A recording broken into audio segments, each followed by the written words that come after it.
Hey, what's up, guys? I want to talk about socionics and psychological asymmetry. So, psychological asymmetry is one of those, I guess you could say it's kind of the hallmark premise of pretty much any personality typology, or type theory to be more specific. Um, Sort of the idea that if you're strong in one area, there will be a corresponding weakness, and vice versa.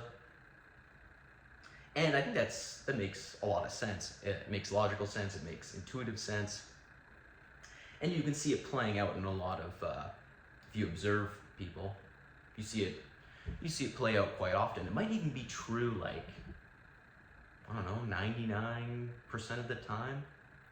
I guess what I'm curious about, this isn't to say that it's a totally flawed foundation to build, I guess, a psychological theory off of. But I guess where it gets interesting is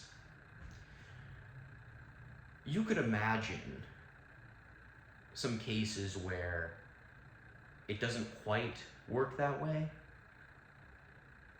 Not to be mean, but like let's just use let's use an extreme example. Like, you could probably imagine someone who let's say has what we'll call some mental disabilities. This is not me speaking as someone who thinks I'm something special. Let's just, imagine you got someone with some mental disabilities. Someone like that, you could imagine, would show weakness in not only the logical domain, but potentially the emotional domain as well. So if you were to psychoanalyze this person and you were asking well, are they a logical type or are they an ethical type in socionics terminology, it would probably be pretty hard to determine. Now again, this is like the most exception to the rule type of situation, but it does make me wonder. Because with the psychological asymmetry thing, it's the classic seesaw effect. It's like, if this side is up, the other side is down. So you can imagine some sort of genius philosopher, let's say they really dominate in the logical domain. And you might suspect, and you've probably seen in many historical examples, that such a person will often have some, we'll say, leave something to be desired in the feeling aspects of their life. So they're really honed in on the logical side of things, but then they've got some deficits in the feeling side of things. And that really works in favor of this idea of psychological asymmetry that you see in personality theories like Socionics or Myers-Briggs or whatever Jungian spin-off theory you see online. But even in those cases, I think it can be interesting because you could imagine having, let's say, a philosopher who, yes, in terms of their field of study, they really do demonstrate a certain dominance and effectiveness and excellence in, let's say, in this case, the logical domain. Maybe, I know there's other branches of philosophy, but let's say in their particular branch, really the ability to use logic is sort of paramount here. You could imagine this sort of person. It doesn't have to be a philosopher. It could be like a scientist or something of that nature. Think about context here.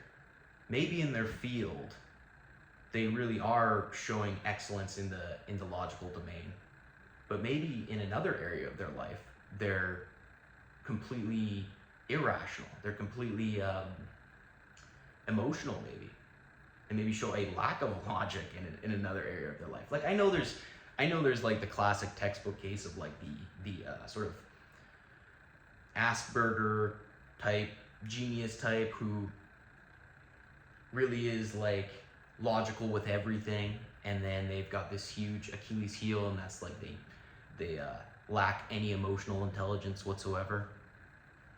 But I think there's a lot of geniuses through history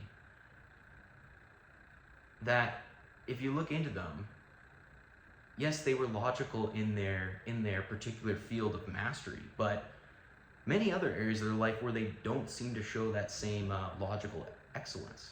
So this is where I think context matters, because we tend to put people in boxes and be like, this person's a logical type, this person's an ethical type. And I know we can say like, well, there's types where you kind of have it in the middle or whatever, or at least, I mean, it gets more complicated with socionics because, I digress, we don't need to get into that right now, but, because socionics actually does account for a fair amount of contextual nuances. They're not just saying, oh, this person's a thinker, oh, this person's a feeler. Like, they actually do get much more granular than that. But that being said, again, I think you look into anyone who you think is excellent in a certain area, it's not necessarily the case that they are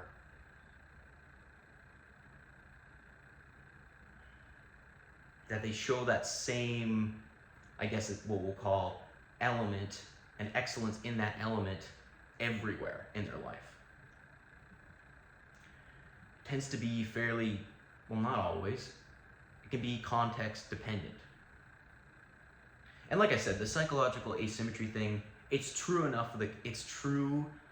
in enough cases to where this is probably a workable premise for a personality theory. It's true enough of the time to where you're not really going to notice any sort of issues with that being one of your foundational premise for your psychological theory. There's also, but I also want to bring up, you can also have these like savants where really like they could show excellence. Let's just go back to the feeler versus thinker thing, or what socionics calls logical type versus ethical type. You could imagine someone who really does show excellence in the logical domain, but then also has that paired with a fair amount of emotional intelligence as well. And to where you can't really spot a weakness between the two. Now again, I know there'll be, you could say, there are types where, oh, those functions are kind of in the middle, so yeah, they're pretty balanced in that area. But there's going to be something that's sort of their Achilles heel.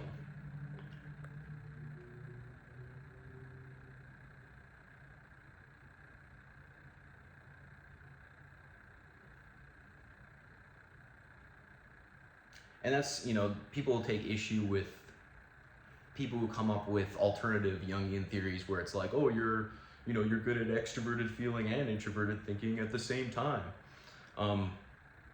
Which, yeah, I understand that if you have a theory like that, it becomes almost impossible to type anyone because it's just chaos. But you think about how complex the human brain likely is, even just based on what we know so far. I don't know if that's that crazy. Like, your ability to track it with any sort of like accuracy in your little system, probably hard to do, but I don't think that's, like, I think they are in some ways onto something. Like, obviously there's problems with system like objective personality where you have, 10,000 subtypes, whatever. Like, I get that becomes unworkable at a point. So there is a question of utility here where it's like, hey, if your system's just like the Wild West, like how can we even use this? Like, we got to generalize at some point in order to do something with any sort of model. It's not really a model if it's just, a free-for-all. But I don't know, the human brain with all its complexities and different pathways that can emerge, like, I mean, it might just be a fool's errand to try to, track it at this stage without, I don't know, installing some sort of like, doing some sort of, high-tech brain scans or whatever that would actually map it all out.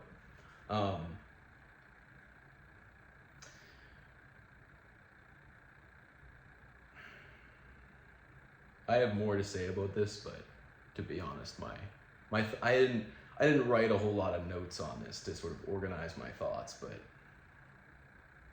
I'll probably make a follow-up video on this, because I do think the concept of psychological asymmetry is interesting, and it makes intuitive sense, and there's enough like clear-cut textbook cases of it where it'd make, you know, great sense. But again, I do think there's freaks out there. Like, I think there's freaks out there. Like, you could have someone who really is show like this savant ability, let's say, in the sensing domain. But then they're also a genius in the intuitive domain. Like, there's probably artists and musicians who are kind of, like, can you really say they're really way better at one than the other?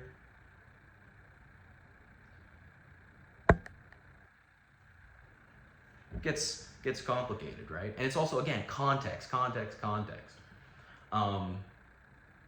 maybe in one area you show perfect balance between, you know, blending sensing with intuition and your art. But maybe there's other areas of life where you're just, you know, a caveman, and you're just, you know, you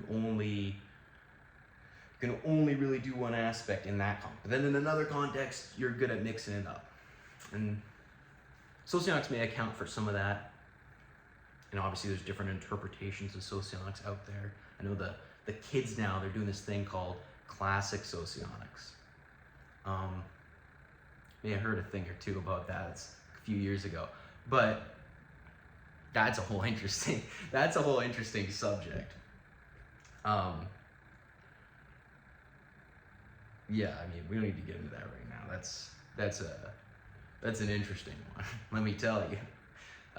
That's got a cool backstory if you wanna talk stories one day.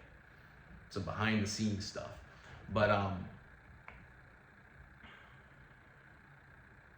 know I don't really make typology content anymore, but every once in a while I gotta talk about it. You have some interesting philosophical questions and discussions about it. It's thought-provoking. Thank you for watching. Have a great day.